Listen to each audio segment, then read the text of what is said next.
Aqui a gente tem a geleia real, né? Isso, ela deve ser guardada sempre na geladeira, aqui ela está no isopor. Né? A luz também não é boa para geleia real, nem a luz artificial. Nenhuma luz. Nenhuma luz. Aí você pode consumir a quantidade dessas, uma pazinha dessa embaixo da língua por dia. Esse é um alimento riquíssimo, né? Excelente para quem tem problemas neurológicos, do sistema nervoso. Lá no Peru, especialmente indicado para pessoas com mal de Parkinson. Ajuda a pessoa? Auxilia o tratamento convencional. Se a gente falasse em medicamentos naturais, o mel e todos os seus derivados seriam um dos mais importantes, né? Não, é impressionante. E depois, se você associar, né, no xarope, como nós vamos fazer algumas ervas, você tem os preventivos e fortalecedores da saúde impressionantes. Ainda maiores, né, do que a gente imagina. Sem dúvida. A Paula de Campinas pergunta se tomar mel auxilia mesmo no alívio da tosse.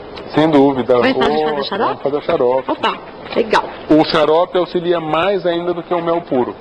Porque você tem as potencializa. ervas, você potencializa, tem as ervas também, os princípios ativos das ervas e o própolis.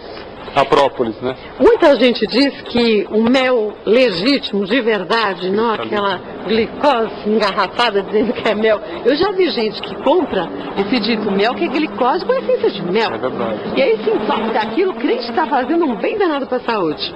O mel de verdade, ele açucara. Não, ele cristaliza.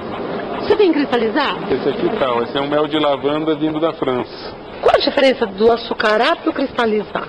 Não, veja bem, se açucarar... Ele fica macio? Não. Quando você fala em açucarar, você está falando em sacarose.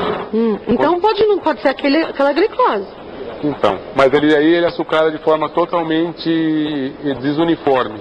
Quando o mel é puro, ele cristaliza de forma uniforme. Ele fica com uma coloração uniforme. Exatamente. E a mesma textura. consistência. Exatamente. Aquela pastosa. Exatamente. Não fica duro, empedrado. Olha o cheiro do mel de lavanda. Eu adoro mel. Me dá água na boca? É. O meu predileto é o de laranjeira. Tá aqui. Eu acho um mel super saboroso. De colherada é uma delícia. Uma coisa interessante é que nós aqui no Brasil não temos o costume de aceitar a cristalização do mel, cara. Por quê? Muita gente pensa que está açucarado. E também não gosta de consumir ele já cristalizado. Então os apicultores têm que aquecer para inibir esse efeito de cristalização para poder vender o mel líquido. É mesmo? Quanto assim? É muito mais pena, saboroso. né? Mas é o mercado. Este mel de lavanda francês, como você me mostrou há pouco, Sim. Ele traz quais benefícios diferentes do que a gente tem aqui no Brasil? Tem alguns ou não? Tem, né? O mel de lavanda é um mel, vamos dizer assim, excelente para, vamos dizer, uma desintoxicação geral do organismo. Todo mel tem esse efeito, mas o de lavanda tem mais. Também é calmante. Né? Ele serve como um relaxante. O mel de laranjeira é excelente também para a parte intestinal. Ele é um pouco ácido, né? Não esse é o silvestre, mas o de laranjeira. Ele é um pouco ácido, tem pessoas que... Você não se acostuma? Não, tem acidez no estômago. Eu gosto de sabores ácidos, talvez por isso que eu prefiro o de laranjeira. Mas ele é excelente mel para, vamos dizer assim, auxiliar toda a parte digestória, né? O mel de eucalipto é excelente para as vias respiratórias. Ele é mais forte, muito né? Muito forte. E também, quanto mais escuro o mel, maior a concentração de minerais. Ah, é? É. Pela tonalidade a gente consegue perceber, é? E nos exames de laboratório, quanto mais escuro, mais mineral tem. Quantos tipos de mel a gente pode encontrar no Brasil? Muitos? Olha, Kátia, é quase como vinho, né? É uma coisa meio infinita. É? Cada região, cada lugar tem um mel diferente. Qual o mel considerado o melhor do Brasil? Na sua opinião, aquele mais completo, que tem um equilíbrio de sabor, com propriedade? Eu gosto do cipó-uva. Cipó-uva? Eu não trouxe aqui hoje, é o mel de cipó-uva. Ele é super, assim, de excelente digestibilidade, ele não causa acidez no estômago. É um mel excepcional e hoje tem em qualquer lugar. É fácil de achar. É fácil de achar. Esse aqui é o mel silvestre que você falou. Sim, esse é o mel silvestre. Aqui, ó. Que também é um mel super saboroso, a gente usa muito para fazer o xarope também. Normalmente as mães gostam de dar mel para os seus filhos, né? Eu prefiro o xarope. Você prefere o xarope do que o mel? Mil vezes. Esses xaropes que a gente vai ensinar a fazer, né? A Dulce de Santo Amaro pergunta qual a diferença do mel de garrafa e o mel de própolis e o real. Quer dizer, própolis e geleia real são... fazem parte do mel. Se o apicultor é idôneo e ela está comprando o mel num lugar idôneo, seguramente ele não vai pôr o mel em garrafa, ele vai pôr em pote. Em vidros. Porque ele pode cristalizar. Então, e se for na garrafa, como que você vai tirar ele de lá? Então, geralmente, quem põe na garrafa não é apicultor. É trambiqueiro. Pelo menos o índice vai ser maior de trambiqueiros dos engarrafados, gato né? por lebre é grande. Tá. O mel com própolis é um mel misturado com própolis, que nós vamos mostrar. Esse xarope que nós fizemos, nós misturamos própolis nele. Tá, mas não que eu comprando um vidro de mel, com certeza já tenha o própolis. Mas eu ele tenho que ter a vem, identificação dele com o própolis. Exatamente, ele vem escrito, né? Mel com própolis. Tá? É um mel excelente para as vias respiratórias, não tem problema algum. E o... Aqui embaixo. Não, ela tem mais uma aqui. Da Real. Mel de garrafa, mel real. Então, o mel, todo mel de apicultor idôneo é um mel real. É um mel verdadeiro. Você está falando de geleia real? Aí é um outro produto, né? Sim, ela está falando de outro produto. A geleia real é um alimento especial para quem está se recuperando ou quem quer manter uma boa saúde. Né? E tem pessoas que se sentem muito bem com a geleia real, outros não sentem diferença alguma. Eu mesmo consumi durante alguns anos e para mim... Para o seu corpo não fez diferença nenhuma? Não, eu parei. É engraçado, mas isso também é um grande ponto que a gente deve prestar atenção. Cada corpo reage de uma forma diferente. Para você a geleia real pode ser 0 e para mim pode fazer toda a diferença do mundo.